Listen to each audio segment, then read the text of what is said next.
Alphonse Gabriel Capone, un nombre que causaría miedo y fascinación a la vez. Este hombre, conocido mundialmente como Al Capone, se convertiría en uno de los gángsters más infames de la historia de Estados Unidos.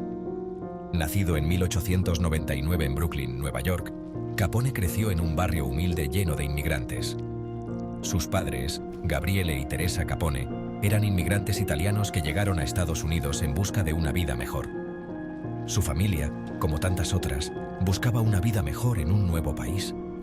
La vida en Brooklyn no era fácil, pero la comunidad inmigrante se apoyaba mutuamente, creando un entorno donde la esperanza y la lucha diaria iban de la mano. Pero las calles de Brooklyn escondían peligros que marcarían el destino del joven Alphonse. Las sombras de los callejones oscuros y las esquinas peligrosas eran el escenario de su juventud. Desde pequeño, Capone mostró un carácter rebelde y una astucia callejera que le permitían sobrevivir en un ambiente difícil. Su inteligencia y su capacidad para adaptarse rápidamente a las situaciones adversas lo distinguían de otros niños de su edad. Dejó la escuela en 6º grado y se unió a pandillas juveniles, atraído por la posibilidad de ganar dinero fácil y el respeto del grupo. Estas pandillas eran su escuela, donde aprendió lecciones que no se enseñaban en las aulas. En las calles, aprendió las reglas no escritas de la supervivencia y la violencia. Las peleas callejeras y los enfrentamientos con otras pandillas eran parte de su educación diaria. Fue en este ambiente donde Capone conoció a Johnny Torrio, un gángster de poca monta que se convertiría en su mentor. Torrio, un hombre astuto y experimentado, vio en Capone un potencial que otros no habían notado. Torrio vio algo especial en el joven Capone. Su determinación y valentía lo hacían muy valioso. Bajo la tutela de Torrio, Capone comenzó a entender el verdadero poder del crimen organizado. Guiado por Torrio, Capone aprendió los trucos del crimen organizado, desde la extorsión hasta el juego ilegal. Cada lección era una pieza más en el rompecabezas que formaría su futuro imperio criminal. En 1919, Torrio recibió una propuesta que cambiaría sus vidas: mudarse a Chicago para trabajar con James Colosimo, un poderoso jefe de la mafia. Chicago, con su bulliciosa vida nocturna y su creciente industria del entretenimiento, ofrecía oportunidades que Nueva York no podía igualar. Capone, fiel a su mentor, lo acompañó en esta aventura que lo llevaría a la cima del mundo criminal. La mudanza a Chicago fue el primer paso en el camino que lo convertiría en el rey del crimen de la ciudad, un título que llevaría con orgullo y temor. Chicago, la ciudad del viento, se había convertido en un centro de actividades ilegales durante la época de la Prohibición. La Prohibición, que duró desde 1920 hasta 1933, fue una época en la que la producción, importación, transporte y venta de alcohol estaban prohibidos en los Estados Unidos. Sin embargo, esta ley no detuvo el consumo de alcohol. Al contrario, lo hizo más deseable y lucrativo. El alcohol, aunque prohibido, se seguía consumiendo mucho, y la mafia controlaba su producción y venta. Los bares clandestinos, conocidos como speakeasies, florecieron en todo Chicago, ofreciendo un refugio para aquellos que querían disfrutar de una bebida y bailar al ritmo del jazz. Los contrabandistas, o bootleggers, se convirtieron en figuras clave en esta economía subterránea. Era un negocio muy rentable pero peligroso, y Capone estaba a punto de dejar su marca.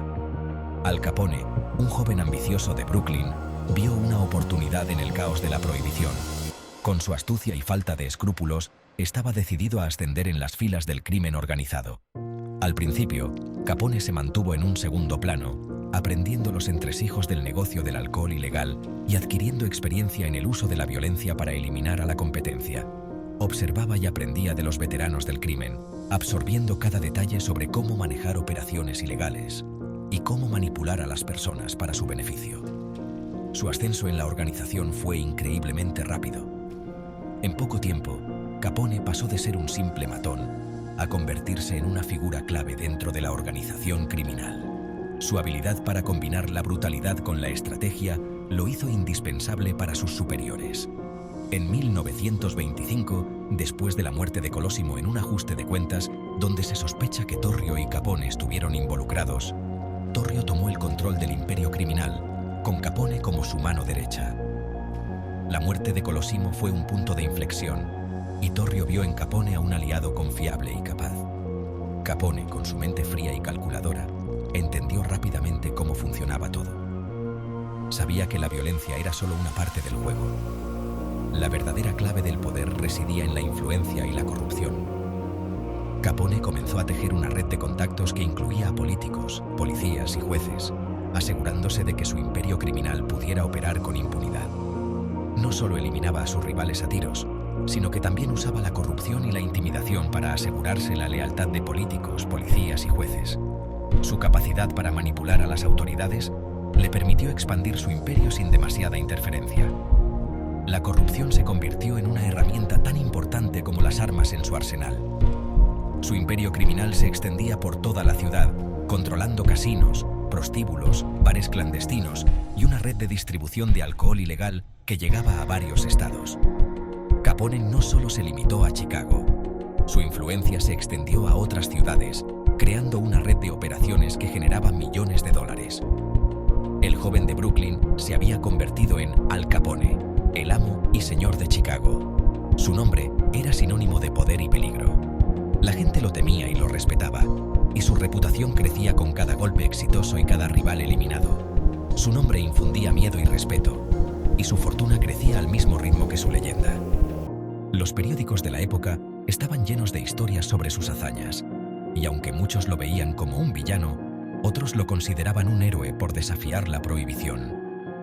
Pero su reinado de terror estaba a punto de alcanzar su punto máximo, dejando un rastro de sangre que marcaría para siempre la historia de la ciudad.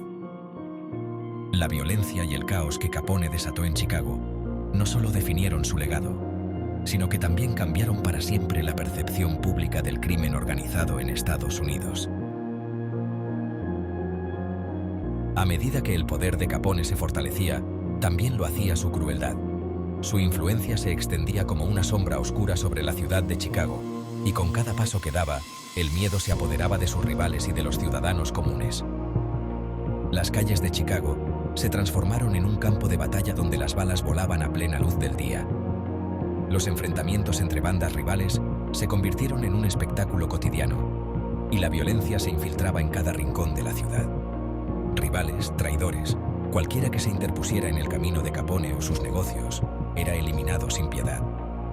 La lealtad se compraba con dinero o se sellaba con sangre, y la traición se pagaba con la vida. Los periódicos, buscando historias impactantes, llamaron a Chicago la capital del crimen y a Capone enemigo público número 1. Las noticias de sus crímenes y su imperio delictivo llenaban las primeras planas, capturando la atención de una nación entera. Su rostro, marcado por la cicatriz que le dio el apodo de Scarface, se hizo famoso en todo el país, símbolo de una época llena de violencia y corrupción. Cada línea en su cara contaba una historia de enfrentamientos y supervivencia en el despiadado mundo del crimen organizado. A pesar de la brutalidad que lo rodeaba, Capone cultivaba una imagen pública de hombre de negocios respetable y filántropo.